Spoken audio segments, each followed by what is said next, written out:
Savli Vadodara road ઉપર ટુંડાવ ગામ આવેલું છે, જેમાં મોલેસલામ ગરાસિયા સમાજ વસે છે અને 10,000ની વસ્તી કોમી એકતાની મિસાલ સમા રહે છે. સર્વધર્મ સંભાવની થીમ પર ટુંડાવ ગામે લોકમેળો યોજાયો હતો.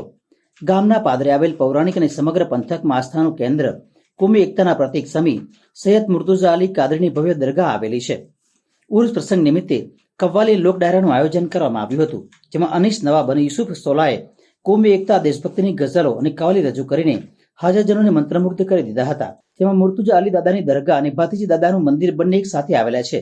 ત્યારે દેશની હાલની પરિસ્થિતિમાં સમગ્ર દેશવાસીઓએ આ ગામ પાસેથી કોમી એકતાની શીખ લેવી જોઈએ. બીજા દિવસે ગુજરાતના પ્રખ્યાત લોકગાયક કમલેશ બારોટ અને તેમના વૃંદ દ્વારા છંદ, દુહા, ગઝલ, લોકગીત, દેશભક્તિ જેવા ગીતો રજૂ કરાતા ભારે રમઝટ જમાવી હતી. સમગ્ર કાર્યક્રમમાં ટુંડાવ ગરાસિયા સમાજ વતી દિલીપભાઈ દાઢી, આર્યુ ચૌહાણ, ચંદુ મામા, રણજીત રિપોર્ટર સંજય ચૌહાણ, ઇમ્તિયાઝ વકીલ દિલીપ ચૌહાણ, સાજિદ રાણાએ આયોજન કર્યું હતું. આ પ્રસંગે વણાકબોરી કાદરી બાપુના ગાદીપતિ રોહન બાબાએ ખાસ હાજરી આપી હતી. સાથે સાથે માજી સંસદીય સચિવ કુમાનસિંહ ચૌહાણ તેમજ માજી ધારાસભ્ય મધુભાઈ શ્રીવાસ્તવ અને જિલ્લા પંચાયતના સદસ્ય ડોક્ટર પ્યારે સાહેબ રાઠોડ અતિથિ વિશેષ તરીકે હાજર રહ્યા હતા.